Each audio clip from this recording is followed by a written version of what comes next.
क्या स्थिति में परिवर्तन होता है, क्या परिस्थिति में परिवर्तन होता है। तो जो अवलोकन किया वो आपको बताता हूँ।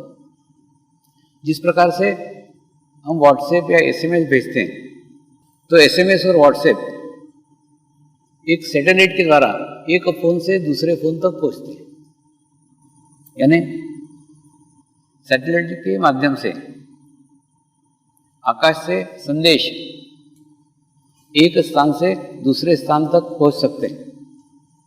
तो अब ज्योतिषीय शास्त्र को भी एक अलग नजरिए से देखने की आवश्यकता है।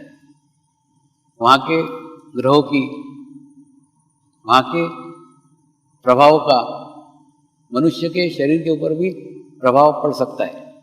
जिस प्रकार से चंद्रमा के प्रभाव का प्रभाव पूर्णिमा के दिन हम देखते हैं समुद्र के ऊपर पड़ता है। समुद्र के ऊपर इसलिए पड़ता है क्योंकि वहाँ पे एक बहुत बड़ी पानी की सामूहिकता है। उस सामूहिकता के कारण, उस कलेक्टिविटी के कारण चंद्रमा का प्रभाव उस समुद्र के पानी में पड़ता है और समुद्र के पानी में ज्वार भाटा आता है। ठीक इसी प्रकार से मेरे अंदर कुछ चेंज नहीं होता, मेरे अंदर भी कुछ बदलाव नहीं आता, लेकिन बदलाव आता है भीतर के पानी पे। प्रत्येक मनुष्य के शरीर में 70% पानी है। तो मेरा शरीर लाखों आत्माओं के साथ, लाखों शरीरों के साथ जुड़ा हुआ है। तो एक बहुत बड़ा समुद्र मेरे भी भीतर बहते रहता है। उसी समुद्र के ऊपर उस पूर्णिमा के दिन चंद्रमा का प्रकाश पड़ता है। चंद्रमा की एनर्जी, चंद्रमा की ऊर्जा विशेष रूप से प्राप्त होती है। और दूसरा, उस दिन खुद मैं भी मेरे गुरुओं के सानिध्य में रहता हूँ। और यही कारण है कि गुरु तत्व की विशेषता है, वो अपने पास कुछ भी रख नहीं सकता। इसीलिए वो जो कुछ ऊर्जा, जो कुछ शक्ति, जो कुछ आशीर्वाद चंद्रमा से और गुरुओं से प्राप्त होते हैं, सारे आशीर्वाद, सारे एनर्जी, सारी ऊर्जा सभी साधकों में बांट देता हूँ। सभी साधकों में बांटी तो भी वही साधक ग्रहण कर पाते हैं जिनका चित्त भीतर की ओर होता है। इसीलिए केवल इस गुरु पूर्णिमा में शरीर से शामिल मत हो, अब आपका चित्त भी भीतर की ओर रखो, अंदर की ओर रखो, ताकि जो कुछ ऊर्जा, जो कुछ एनर्जी यहाँ पे प्राप्त होगी, वो ऊर्जा, वो एनर्जी आप पूर्णतः ग्रहण कर सको। बड़ा सुंदर शब्द हिंदी में गुणग्राहकता। अब आपकी गुणग्राहकता, अब आपकी रिसीविंग जितनी अच्छी करोगे उतना ही ग्रहण करने की क्षमता आपकी अधिक से अधिक होगी। अब आप पूछोगे, स्वामी जी गुणग्राहकता कैसे बढ़ाएं? गुणग्राहकता वृद्धिगत करने के लिए क्या करना चाहिए? इन 3 दिनों में हम क्या कर सकते हैं? इन 3 दिनों में हमारे हाथ में क्या है? तो आप कैसे गुणग्राहकता बढ़ा सकते हो, कैसे रिसीविंग बढ़ा सकते हो, वो थोड़ा समझाता हूँ। अब आपके आहार के ऊपर चित्त रखो। आपका ध्यान आपके आहार के ऊपर होना चाहिए। आहार के ऊपर होना चाहिए यानी आप उतना ही आहार लो जो आप आसानी से हजम कर सको।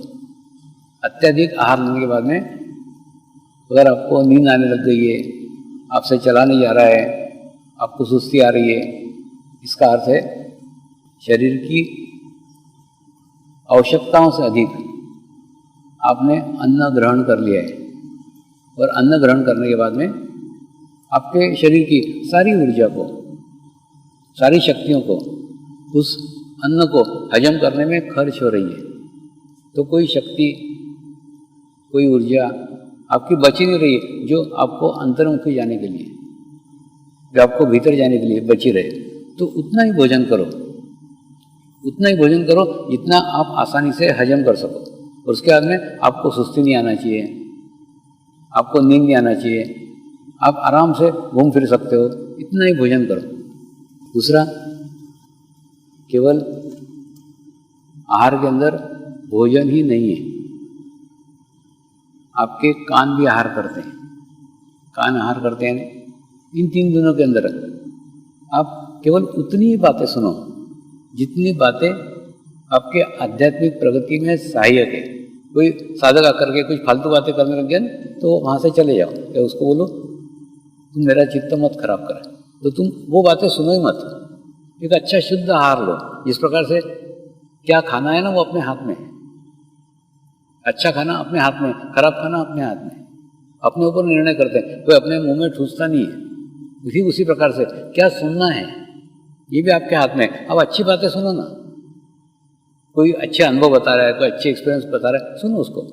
तो आप कम से कम कोशिश करो कि आपका कान का हार बहुत अच्छा हो, कान से अच्छी अच्छी बातें सुनो, अच्छे अच्छे अनुभव सुनो, अच्छे अच्छे एक्सपीरियंस सुनो। तो आहार जितना कान से लोगे उतना अच्छा है। दूसरा आहार है,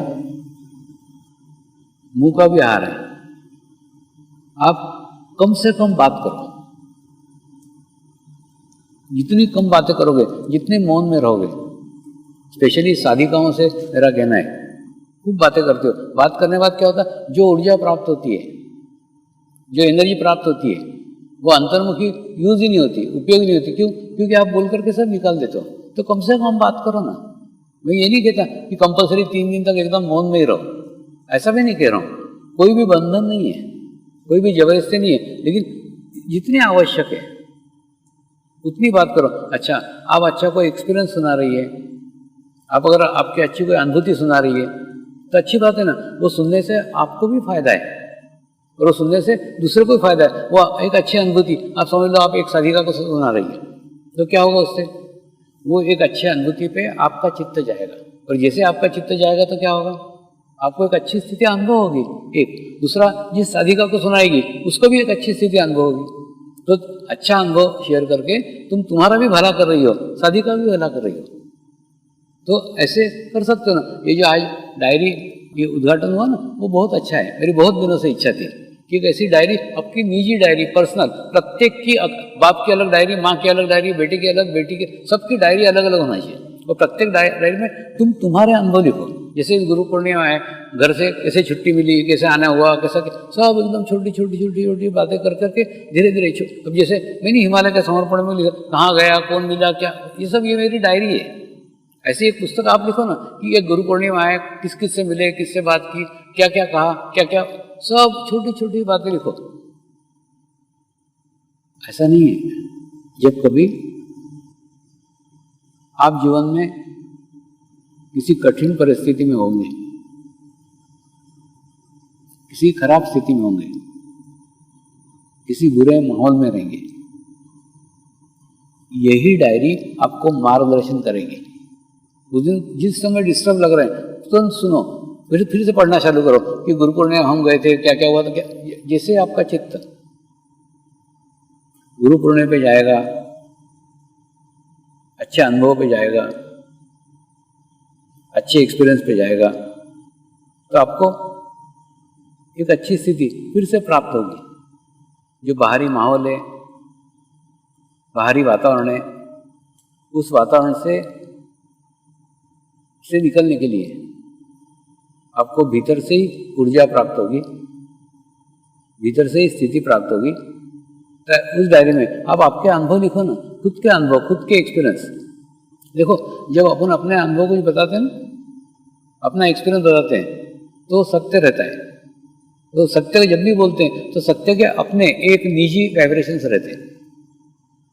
क्योंकि आप सत्य बोल रहे हैं, आप सच बोल रहे हैं, तो जो सच बोल रहे हैं तो सत्य की एक वाइब्रेशन रहते हैं।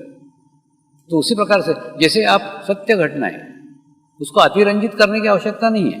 जो आपने अनुभव किया, जो आपको फील हुआ वो लिखो। दूसरा, अनुभूति लिखते समय इसको किसी को सुनाया, किसी ने पढ़ा तो लोग क्या सोचेंगे, वो सोचने की कुछ आवश्यकता नहीं है। आपको जो लग रहा है, आपके मन में जो आया लिखो।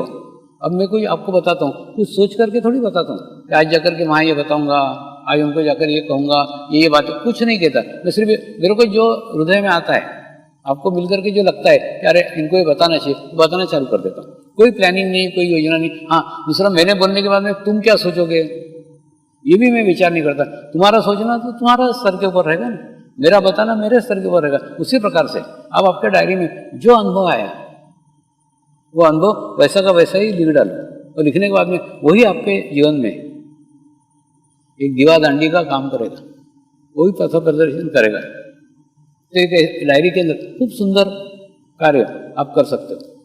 ठीक उसी प्रकार से आप जब किसी को अनुभव बताओगे, किसी को अनुभव शेयर करोगे, उस समय ये मत सोचना सामने वाला क्या सोचेगा। सामने वाला को जो सोचना है वो सोचने दो। तुमको जो लग रहा है तुम बताओ ना उसको। मैं थोड़ी सोचता हूँ कि सामने वाला क्या सोचे, जो मेरे को लगता है वो बताता हूँ। लेकिन बताना अंदर से होना चाहिए, बताना भीतर से होना चाहिए। तो अगर ऐसा करते हो तो आप आपका भी फायदा करते हो, दूसरे का भी फायदा करते हो।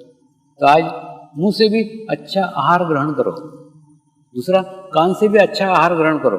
ठीक उसी प्रकार से आंखों से भी अच्छा आहार ग्रहण करो। आंखें भी हमारी माध्यम है, जिन माध्यमों से हम अच्छा या बुरा ग्रहण करते हैं। कोई भी सामान्य चित्र भी देखते हैं तो चित्र की प्रतिक्रिया हमारे चित्त के ऊपर होती है।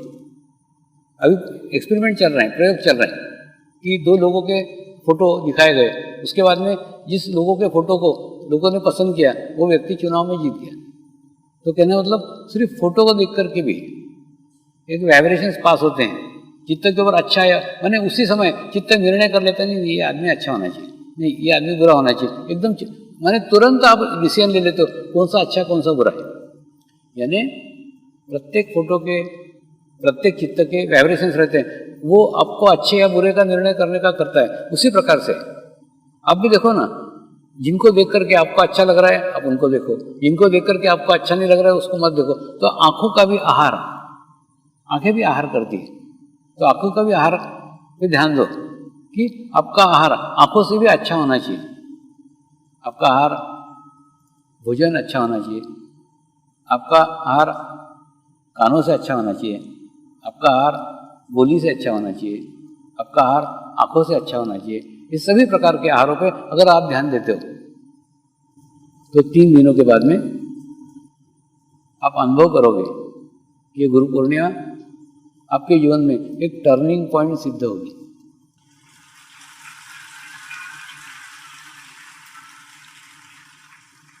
नहीं, मुझे बार बार मैं आपके ऊपर खूब सोचते रहता हूँ। वास्तव में जो स्थिति मुझे शिव बाबा के सानिध्य में एक दिन में प्राप्त हुई, वही स्थिति इन 3 दिनों में आपको प्राप्त हो सकती है। तो उसके लिए मैं आपको तैयार कर रहा हूँ, उसके लिए प्रिपरेशन तैयार कर रहा हूँ। और जैसे मैंने बताया, जो आवश्यक बातें हैं वो बाबागढ़ियाँ रखो, जो आवश्यक नहीं है उतनी जितनी कम करते आए, तुमको कम करते आए उतनी कम करो। जितनी आवश्यक है, देखो तुम तुम्हारा अनुभव लो ना। अब जैसे स्कार्फ बांध के तुम्हारा ध्यान अच्छा लग रहा है, स्कार्फ बांधो, जितने दिन तक लग रहा है वो देखो, ऐसा प्रैक्टिस कर। लेकिन धीरे धीरे तुम तुम्हारे जीवन से इन सब बाबागढ़ियों की आवश्यकताएं जितनी कम कम कम करते आए उतना ध्यान के ऊपर फोकस करो। मेरे को चिंता ध्यान की है, कहीं ऐसा नहीं हो कि ये सब बातें रह जाए और ध्यान ही छूट जाए। ध्यान महत्वपूर्ण है। संत कबीर ने बड़ा सुंदर कहा है। उन्होंने कहा, जब मैं परमात्मा को खोजने को निकला, खूब खोजा, खूब ढूंढा, कहीं पे भी नहीं मिला। लेकिन जब मैं अपने आप को खोया तब मुझे परमात्मा की प्राप्ति हुई, मुझे परमात्मा का अनुभव हुआ।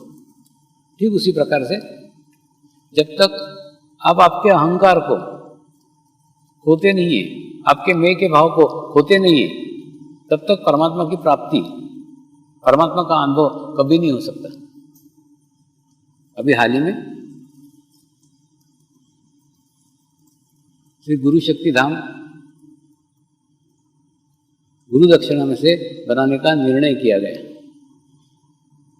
उस समय मैंने सभी साधकों को बताया कि तुम्हारा अहंकार छोड़ करके, तुम्हारा ईगो छोड़ करके समाज में जाओ, तुम्हारे परिचितों के पास जाओ, तुम्हारे मित्रों के पास जाओ, तुम्हारे रिश्तेदारों के पास जाओ और उनको डोनेशन देने के लिए प्रेरित करो। ये केवल गुरु शक्ति धाम नहीं है। गुरु शक्ति धाम वह स्थान है जिस स्थान से कल आत्म साक्षात्कार का महाविद्यालय स्थापित होगा।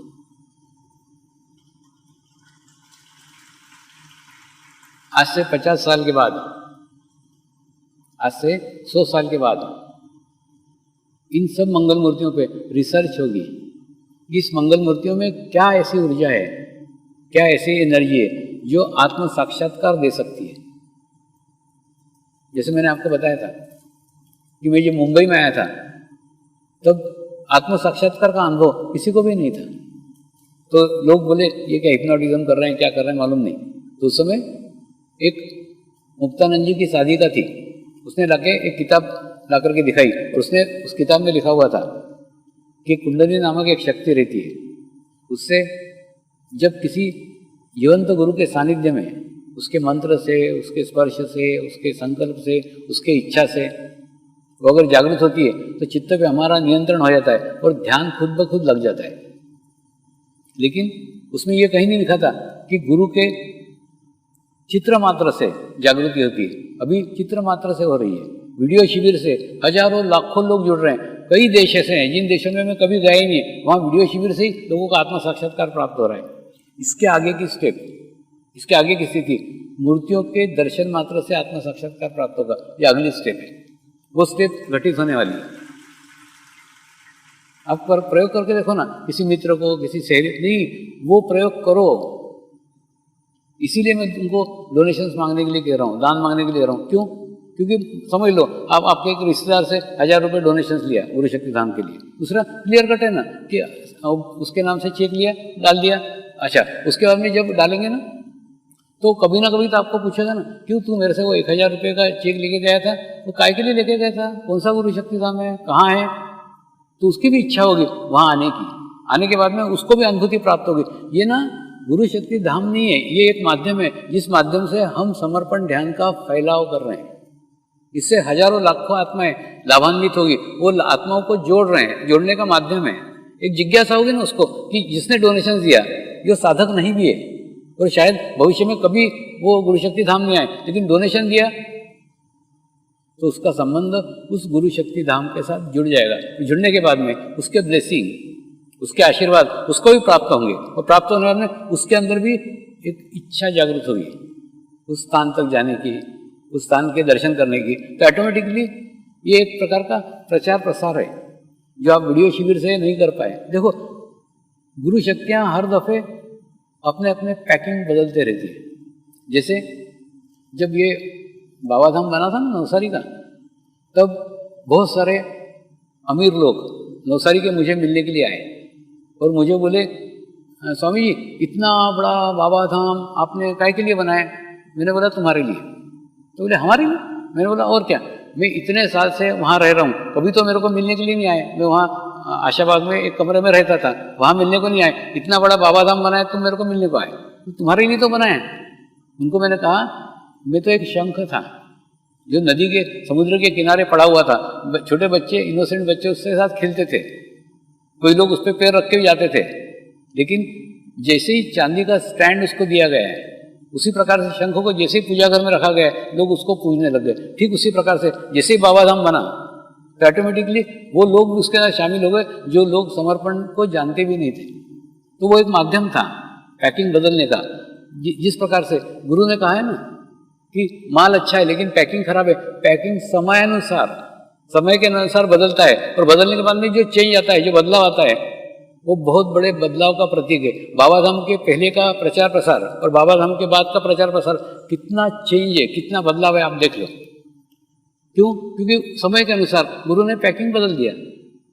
एक गादी स्थान वहाँ पे मुबारक के अंदर बना हुआ है, एक गादी स्थान से इतने सारे देशों के अंदर प्रचार प्रसार हो गया। अब दूसरा गादी स्थान अजमेर में हो रहा है, तो आप सोचो कितना होगा।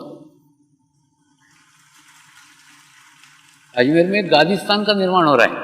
गादी स्थान यानी वह स्थान जिस स्थान को गुरु ने अधिकृत किया हुआ है। तो अधिकृत स्थान से, एक स्थान से इतना हुआ तो दूसरा स्थान है, दूसरे स्थान से और बढ़ेगा। तो कहने का मतलब ये एक प्रचार प्रसार का माध्यम है, एक बहाना है, जिस बहाना से तुम तुम्हारे रिश्तेदारों को, तुम तुम्हारे मित्रों को जोड़ सकते हो। यानी जो मित्र समर्पण के अंदर इंटरेस्टेड भी नहीं है, ध्यान करना में कुछ भी नहीं चाहते।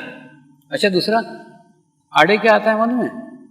हमारा ही अहंकार, हमारा ईगो। स्वामी जी, हमने तो कभी जिंदगी में किसी से पैसा मांगा नहीं। मैंने बोला कि मैं मांगते मांगते पैदा हुआ था क्या? अरे 22 साल से मैंने भी एक पैसा किसी से मांगा नहीं, लेकिन अब मैं मांग रहा हूँ ना।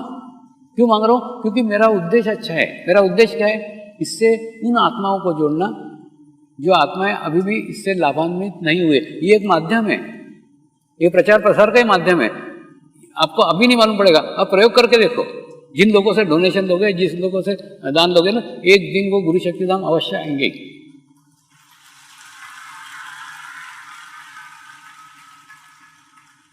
दान कितना लो, कितना डोनेशन लो, उसको कोई, ये सब निमित्त है। जैसे मैंने बताया ना, मूर्ति निमित्त है उनको अंतर्मुखी होने के लिए। उसी प्रकार से ये डोनेशन, दान निमित्त है, जिस उससे वो अंतर्मुखी होंगे। अंतर्मुखी होने में उनके अंदर एक दिन इच्छा जागृत होगी। जिस स्थान को डोनेशन दिया है, जिस जगह दान दिया है, उस दान पे एक बार अवश्य जाना चाहिए, दर्शन करना चाहिए। लेकिन हमारा ये अहंकार, हमारा ईगो आड़े आता रहता है। कह रहे अभी तक तो हमने मांगा नहीं कभी, अब क्यों मांगेंगे? अब कल्पना करो ना कि ज़्यादा ज़्यादा क्या बोलेंगे, अरे गुरु मार्ग दिखता है, वो गुरु के लिए मांग रहा है, इससे ज़्यादा क्या कुछ कर, एकदम क्लियर कट तो है। उसको बोले अकाउंट, अच्छा दूसरा वो दे नहीं दे, तुम्हारे तरफ से एक कार्ड दे दो उसको, ये कार्ड है, इस नंबर पे आप डाल दो। उसको डालना हो तो डालें, नहीं डालना हो तो मत डालें। कोई जबरदस्ती नहीं, कोई राशि की जबरदस्ती नहीं, कुछ नहीं। एक चांस, एक अवसर आपके माध्यम से अगर किसी आत्मा तक पहुंचता है और कोई आत्मा किसी अलग मार्ग से, किसी अलग माध्यम से गुरु शक्ति धाम से जुड़ती है, तो कितना बड़ा कार्य आपके हाथ से हो सकता है। ये सिर्फ माध्यम से, ये जोड़ने के तरीके हैं। और दूसरा, आप क्या सोचते हो, आप करोगे तो होगा, नहीं करोगे, आप नहीं भी करोगे तो भी होगा, कार्य तो होने वाला है। उसके साथ आप जुड़ो, ये आपको अवसर दे रहा हूँ।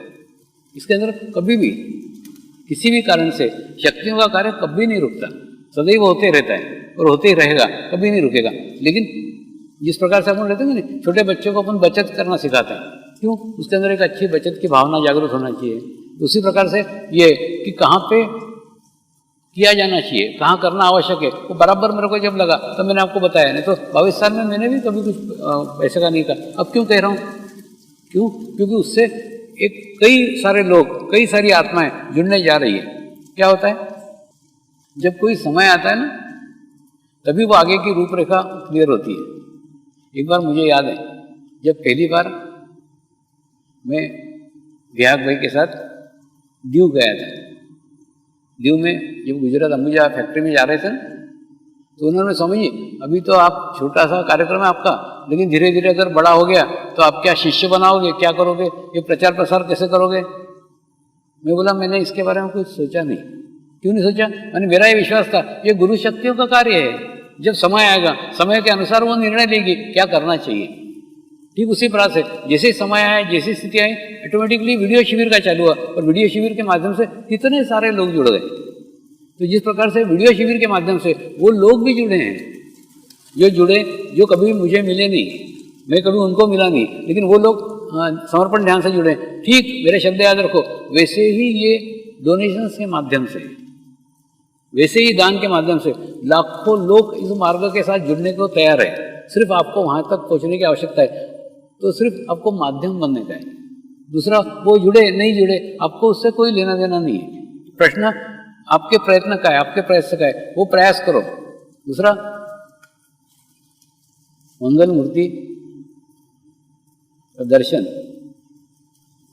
भी एक प्रक्रिया के तहत होना चाहिए। जब आप किसी भी गुरु शक्ति धाम में प्रवेश करते हो तो प्रवेश करते समय आपका चित्त साकार मूर्ति पे होना चाहिए और धीरे धीरे धीरे धीरे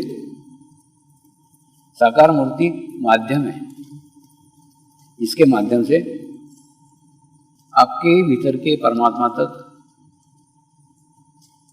आपके अंदर के परमात्मा तक आपकी यात्रा प्रारंभ होना चाहिए। तो वहां बैठ करके मूर्ति के सानिध्य में रहते हुए भी आपको मूर्ति नहीं, आपको आपके भीतर के ही परमात्मा के दर्शन होना चाहिए। दूसरा, हम सारे स्थानों पे, सारे जगह, दुनिया में सब जगह कुछ ना कुछ मांगने के लिए जाते हैं। ये अपेक्षा से जाते हैं, वो अपेक्षा से जाते हैं। दूसरा, इसीलिए अब गुरु शक्ति धाम में कोई अपेक्षा से मत जाओ। देखो, ये अपेक्षाएं, समस्याएं, प्रॉब्लम, इन सब का संबंध आपके शरीर के साथ है। जिस दिन शरीर छूट जाएगा ना, उस दिन प्रॉब्लम भी नहीं रहेगी, समस्या भी नहीं रहेगी, बीमारी भी नहीं, कुछ नहीं रहेगा। तो जो शाश्वती नहीं है, जो शरीर के साथ छूट जाने वाली है, इन सब बातों को लेकर के वहाँ भीतर काय को जाने का, अंदर काय को जाने का, अंदर जाकर के आप केवल और केवल वहाँ के सानिध्य को अनुभव करो। इसीलिए मैं कई बार कहते रहता हूँ, आज के वर्तमान समय में गुरु सानिध्य खूब दुर्लभ है, खूब दुर्लभ है। इतना पहले कभी नहीं रहा। क्यों नहीं रहा? अभी सारी बातें, सारे मीडिया के प्रकार आपके चित्त को बाहर की ओर लेके जाने वाले हैं। मेरे को याद है ना, बचपन के अंदर सिर्फ एक रेडियो के समाचार आते थे आकाशवाणी के, एक 9 बजे और 8 बजे सुबह बस, और एक न्यूज़पेपर में आता था, उतना ही। उससे ज़्यादा हमारा चित्त कहीं इधर उधर जाने को जगह ही नहीं थी। अभी तो 24 घंटे समाचार चलते रहते हैं और हजारों चैनल्स निर्माण हो गए और हजारों चैनल पे हजारों न्यूज़ चालू हो गई। दिन भर इधर के समाचार, उधर के समाचार, उधर। अच्छा, दूसरा न्यूज़ का कम हो गया, फिर व्हाट्सएप चालू हो गया, यूट्यूब चालू हो गया, चैनल चालू हो गया, दुनिया भर का खूब। मैंने आपका चित्त कितना, मैंने क्या बोलते हैं ना, आप आपके चित्त को बचा के कैसे रख सकते हो, ये आपकी परीक्षा है। इतनी सारी बातें और इतनी सारी दुनिया की इंफॉर्मेशन लेके करने का क्या, बताओ ना। इतनी सब इंफॉर्मेशन लेके मर जाओगे तो क्या फायदा? अरे अपने को जानो, अपने को जाना, सारी दुनिया जान ली। सच्ची बता रहा हूं, अपने को जानने के